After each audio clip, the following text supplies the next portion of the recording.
the secret son who waited 20 years to claim his rights to the ranch.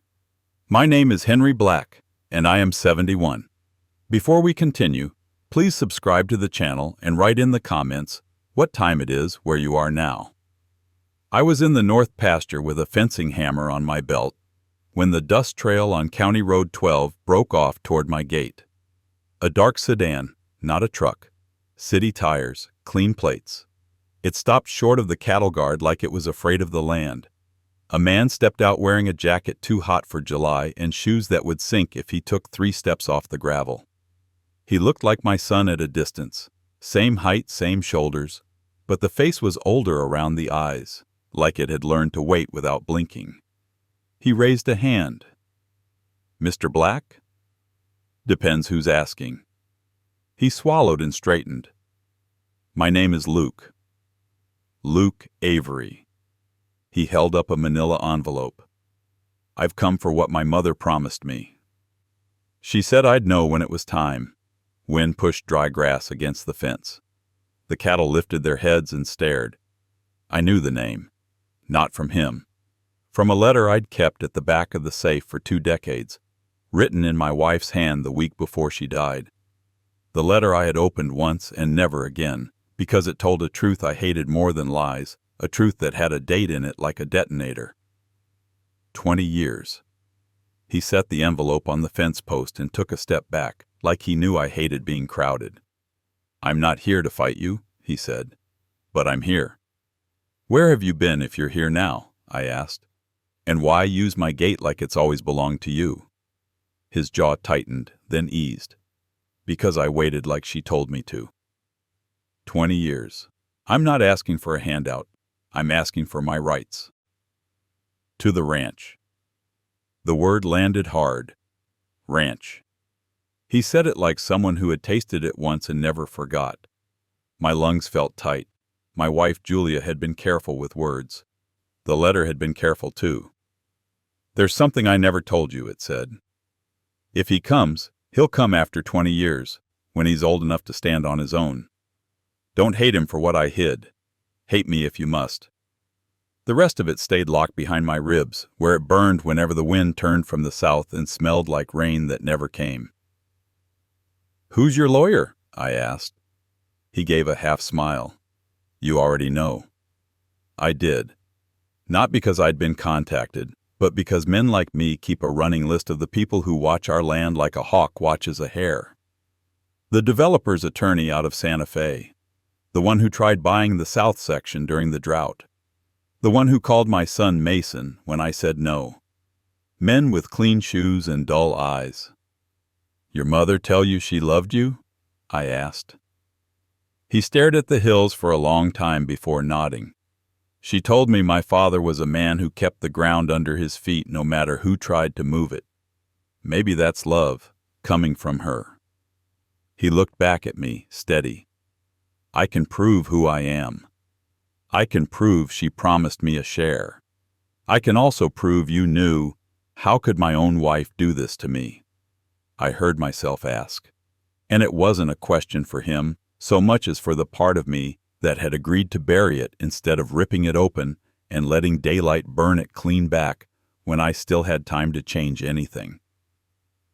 Behind us, a fence staple squeaked in the dry post, a small, normal sound in a day that wasn't normal. I put the staple in deeper with one hard hit. "Follow me," I said. "Let's not make a show at the gate."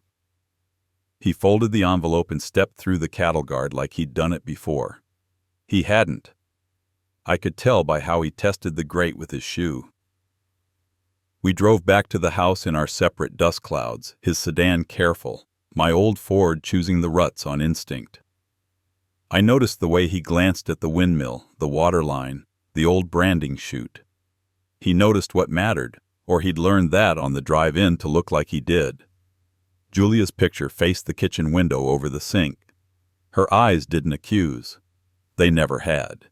She only asked whether I was doing right. I set coffee to brewing. He didn't touch his cup when I poured. He put the envelope on the table between us and slid out an old map of the ranch with a corner notarized and a letter clipped to it, her handwriting. The slow loops, the careful dates, the part where she wrote our daughter's name in Mason's, and then a name I'd never been man enough to say out loud, Luke. I read it all again in front of him so he'd see I wasn't playing dumb. The letter was simple. She had a son before she met me. She had given him up. She'd made a private trust years later when she knew the cancer wasn't going to turn around. 20 years from the date of her death, the trustee would notify him and give him the option to claim a quarter interest in the ranch if he came in person. No claim before that, no claim after. Either he stood on the land as a man or he never did. She asked me to make room in my heart for what she couldn't make room for in her life. You timed this down to the day, I said. He had. The date on the letter was yesterday. Julia had slipped away the same week the monsoon failed, and every July since then felt like a dare. I worked a long time to not come, he admitted. I learned to live without promises. Then the trustee called. He said the clock hit 20. He said my window was 1 month. I rented the suit for the meeting like a fool. Didn't fit right. I drove out here instead. Why me? I asked. And I realized when I said it that I meant more than the ranch. Why now? Because I don't need a lawyer to explain letters, he said. I need the man my mother wrote about to tell me whether her word still matters on this dirt. He could have been lying. Men lie easy when money's involved. But he didn't blink, and he didn't reach for the paper when I held it too long. He just watched my face, like the answer he cared about was there. Footsteps on the porch. The screen door opened without a knock. "Dad?" Mason called, and the old dog lifted his head with more duty than interest. Mason stopped when he saw the stranger at my table. His hair was too neat for a ranch morning. His boots had dust but not work on them. "What's going on?" "Close the door," I said. He did. He glanced at the map, then at me, then at Luke like he'd found a snake where he expected a rope. His smile sharpened.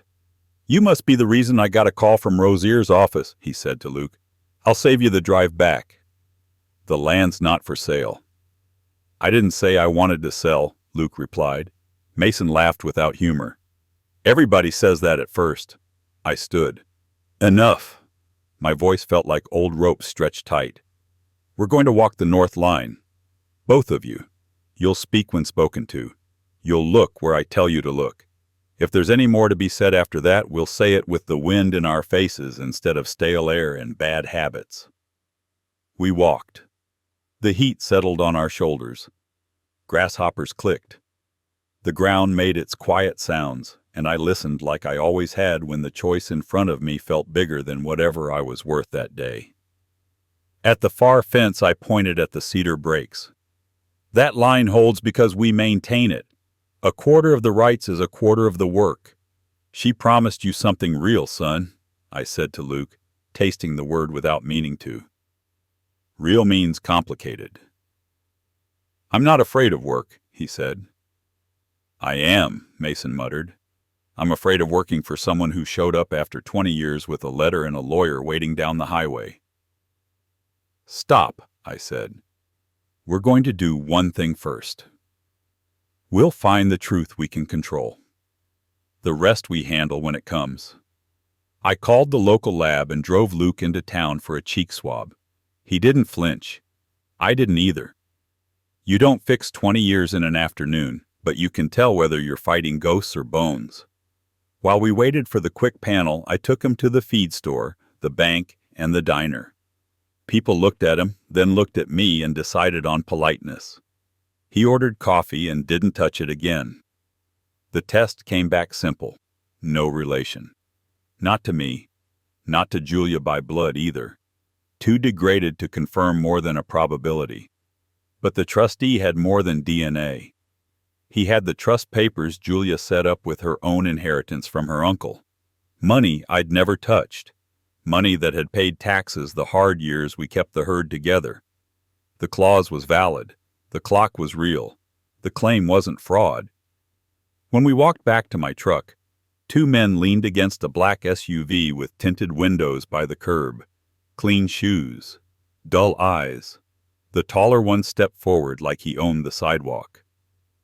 "Mr. Avery," he said to Luke, as if I wasn't standing right there, "we were worried when you didn't make our meeting.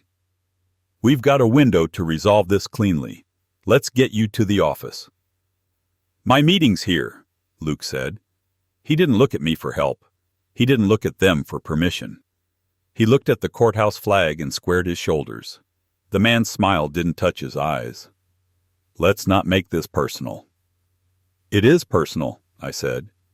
"It's a ranch." They left, slow, with a glance at my plates so they'd know where to find me. They already knew. Men like that always know.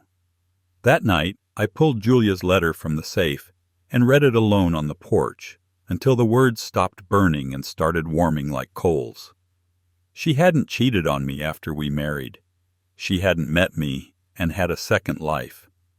She'd carried a secret from before we ever touched and couldn't swallow it anymore once death sat on the end of the bed and wouldn't leave. She'd bought herself time the wrong way. Time has its own ideas about what it owes you. I watched the horizon fade. The ranch was quiet the way old houses sleep, never fully, but honest about the noises they make. I thought about Mason and how he'd said the land wasn't for sale like it was a price, not a principle. I thought about Luke and the way he looked at the windmill. I thought about Julia calling a kid by a name I had never heard her say out loud and asking me to be better than I was. I decided what I could live with. In the morning, I called both men to the shop and lifted the steel door so the echo wouldn't make our words bigger than they were. "Here's what's going to happen," I said. "Luke, if you want your quarter and everything that comes with it, you'll get it. Not cash, land.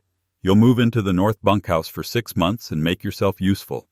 We'll draft a co-tenancy agreement that keeps the ranch intact. No partition sale, no outside manager.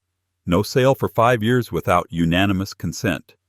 You'll have to learn cows, water, taxes, drought.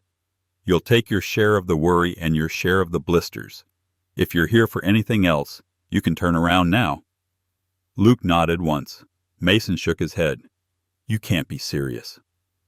"You're going to hand him a quarter because Mom wrote a letter when she wasn't thinking straight?"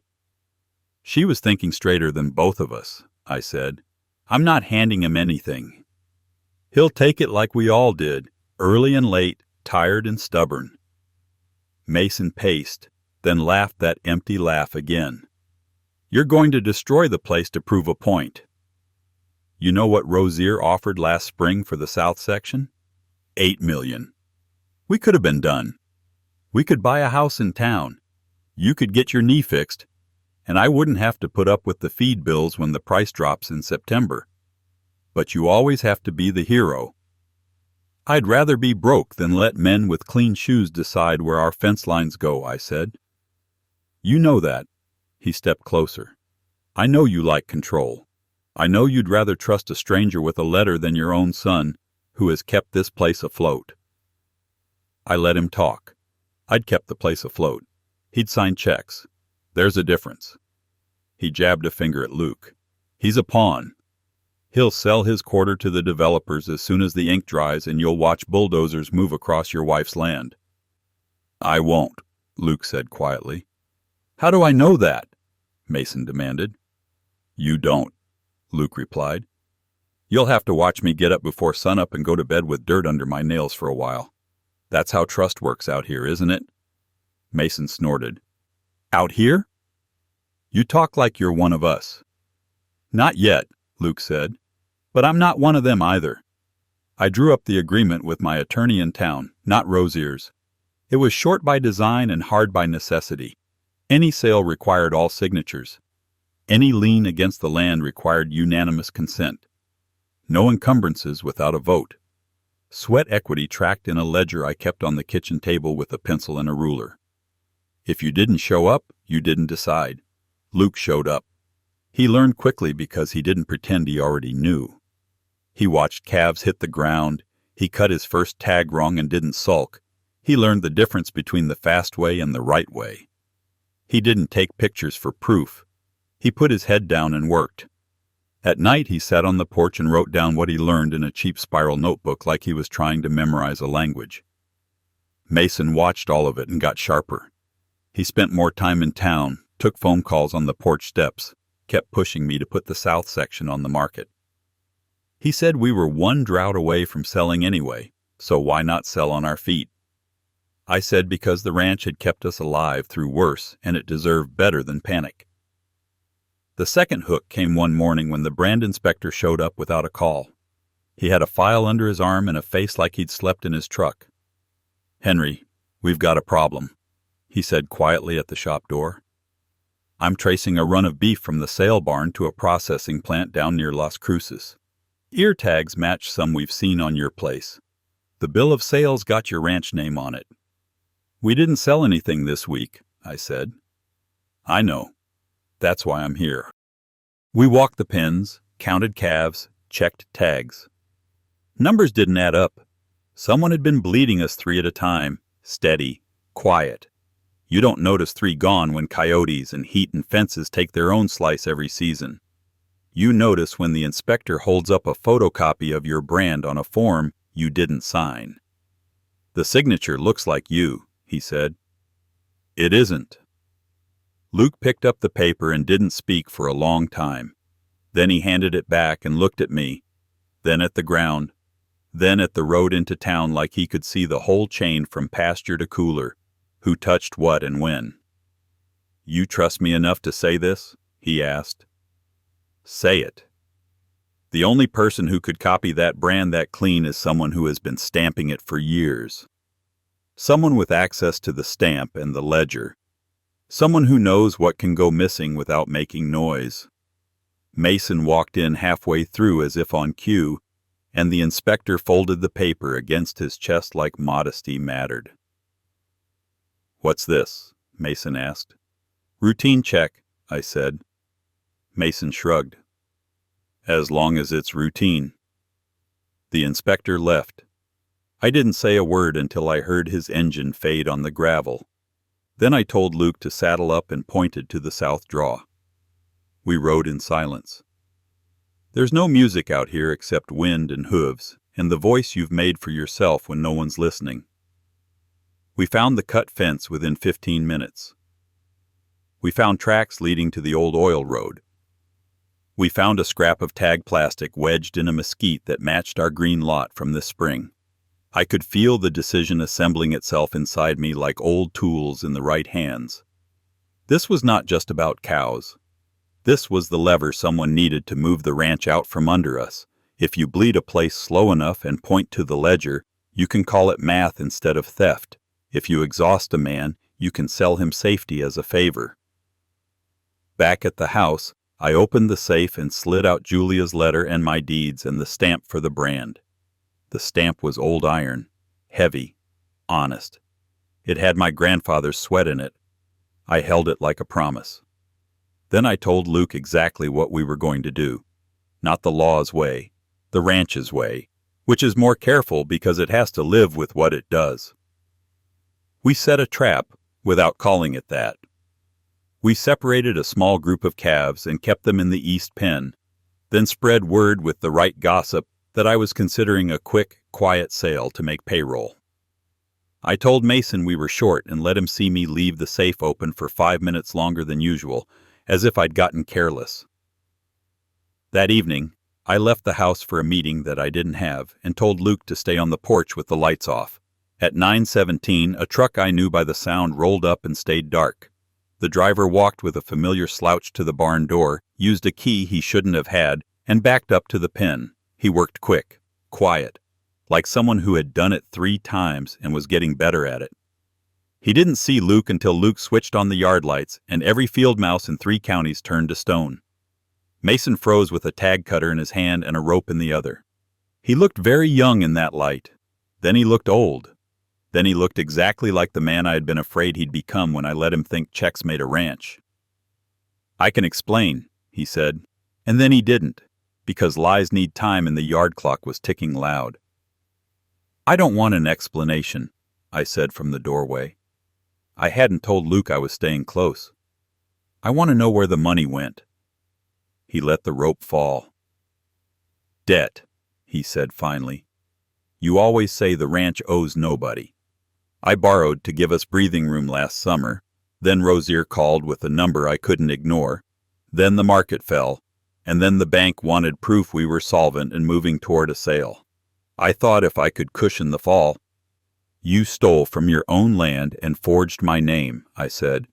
No anger, just the facts. I've learned that facts are crueler and kinder than anger at the same time. He spread his hands. It's not like you didn't know we needed a sale. I knew we needed patience, I said. Mason looked at Luke and his mouth twisted. This is what you brought me, Mom, he muttered. A stranger to judge me on my own dirt. I moved closer. Your mother brought me a test. Don't fail it by blaming people who aren't guilty. He wiped his face with his sleeve like a boy and stared at the pen rails. It wasn't supposed to go this far, he said quietly. It was supposed to be one load to get the banker off my back before we took Rosier's offer. He said the county was going to rezone anyway. He said if we didn't sell now, we'd sell after they taxed us for the roads we didn't want. He said a lot to a man who wanted to be told what to do, I said. You could have told me. You could have said you were scared. You could have said you were tired. Instead, you let thieves teach you numbers. He flinched like I'd hit him. I didn't. I don't hit my children, but I know how to hold their eyes long enough to make the words do the work. Here's what we're going to do, I said. Tomorrow morning, you're going to come with me to the sheriff and the brand inspector, and you're going to describe exactly how this went, every time. You're going to sign a statement. You're going to give me your keys. You're going to sleep in town for a while. If you run, I'll help them find you. He stared at me, betrayed, relieved, furious, broken. You'd turn me in. You turned yourself in, I said. I'm giving you a way back that isn't built on lies. He nodded once. It was a hard nod. It was the first honest movement I'd seen from him in months. Then I turned to Luke. You still want a quarter? He looked at Mason, then at me, then at the calves with the tags that matched the photocopy. Yes, he said, but only if we change something that doesn't fit anymore. What? He took a breath. We stop pretending this place is a crown we pass down to whoever looks the most like us. We treat it like it's a set of promises, water, grass, work, money, that we make and keep, even when it means choosing a different heir than the one we planned. He didn't say his name.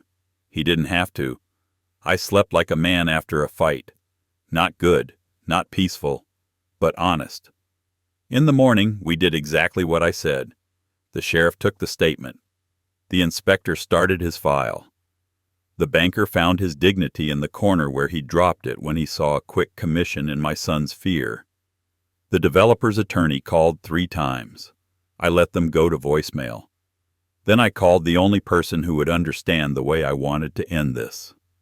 The director of the land trust up in Taos. She remembered Julia. Everybody remembered Julia. She'd raised money for their school back when no one cared.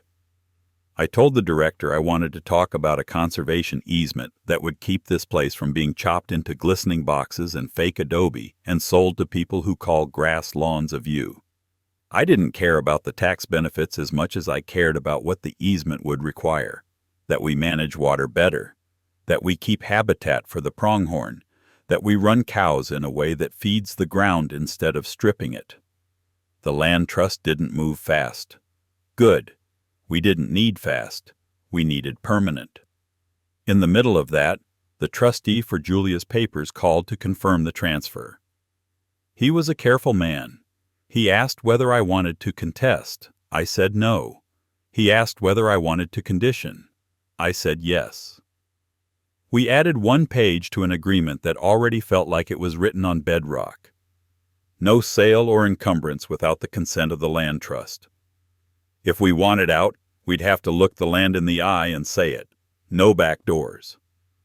Rosier's attorney finally came himself. He stood on my porch without dust on his shoes and spoke like he was reading from a script.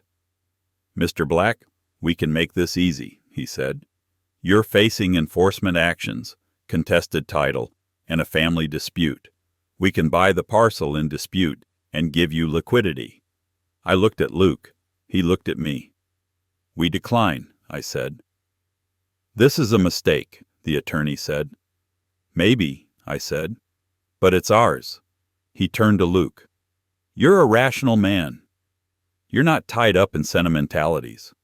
You could walk away with enough money to start your own life anywhere. Luke smiled without humor. I could. Or I could start my life where my mother said it was supposed to be, on a piece of ground she loved enough to keep me away from until I could handle it. The attorney's smile faded. There are other methods, he said. Partition actions, pressure from lenders, administrative complaints. The county can be persuaded. I nodded toward the windmill. Tell the county I'll attend every meeting. I've got time. He left. He'd be back. Men like that think time is something they own. It never is. The months that followed cut me down in ways I hadn't expected and built me back in ways I'd forgotten. Mason faced a charge that could have ruined him. I stood beside him in court because I still loved him, and I told the truth because that's what love sometimes feels like. He paid restitution to the ranch and the processing plant. He did work for the county road crew that gave him blisters he'd needed for years. And when a reporter called, I said my son made a bad mistake on land that had forgiven me for worse. That reporter didn't want to hear about forgiveness, so the story died faster than gossip. Luke worked. He learned to hate paperwork as much as broken wire. He learned the way a cow looks at you when you're about to do something stupid. He learned to stand up to suppliers with a voice that didn't have to rise to carry weight. He never once asked about money. He never asked about the house or the paintings or Julia's jewelry. He asked about water rights and old wells and which grasses came back quickest after rain. He asked about the names carved in the tack room from 100 years of hands. He asked about Julia. I told him everything I could without making up what I didn't know. She had loved without noise. She had looked at me like I was a man when I still felt like a boy. She had hidden the part of herself that hurt the most because she had chosen a shape for our life that didn't fit her secret without tearing it. Does that make her a liar or a protector? I told him I called it love because I needed to, and because she always told the truth in the end. We signed the easement in November with cold hands and hot coffee. It felt like a wedding and a funeral on the same day. The notary stamped the paper with her seal, and something in my chest eased that had been tight for 20 years. The land trust took pictures. I put my hat back on and asked if we were done. We were, but the work wasn't. At Christmas, our daughter came with the grandkids because she'd heard pieces and wanted whole.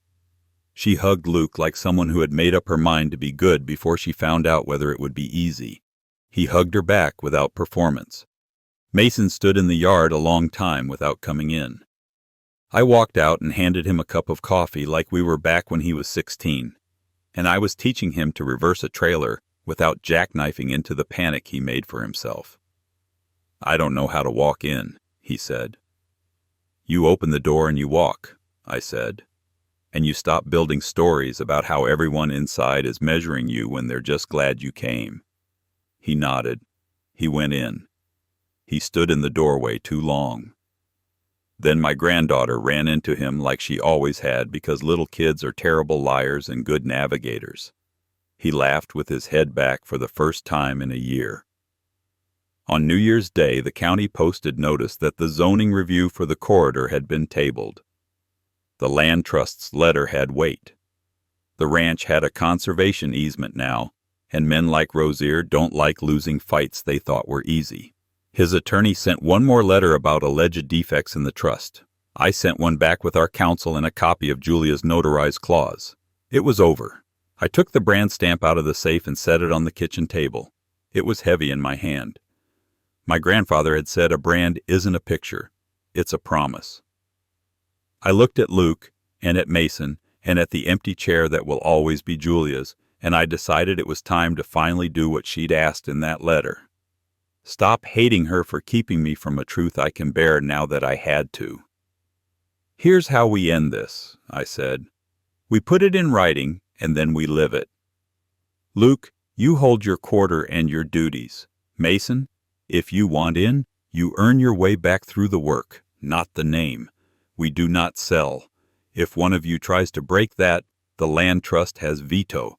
If I get sick or soft in the head, the steward we've named in the easement takes over operations until you two can agree. Lunch is at noon. We don't speak to developers. We speak to the land. Luke nodded. Mason stared at the stamp and then at me. Do I get a second chance? He asked, like a man who finally understands the price. You get one every morning, I said. Don't waste it. I won't romanticize what came next. A ranch is hard when it loves you and harder when it doesn't. We lost calves to a late freeze and saved 2 with blankets and prayer. The well pump failed 3 days before the new parts came in, and we hauled water like penitent men until our backs cursed us and forgave us in the same hour. Luke learned to cuss under his breath without breaking the no profanity rule I keep for myself, out of habit and respect for the dead. Mason learned how to keep his phone in his pocket when he was driving fence line because Mesquite doesn't care about texts. I learned how to let men younger than me make decisions I wouldn't. Then watch them pan out because time doesn't always pick my choices as superior. Justice didn't arrive like a parade. It showed up like rain at dusk, slow, then steady, then all at once. The sheriff finished his report. Rozier stopped calling. The banker asked whether we'd consider a community education day for other landowners about how easements can stabilize a place when developers send letters written in sugar. I said yes, and Luke did most of the talking, because his voice carried farther than mine that day.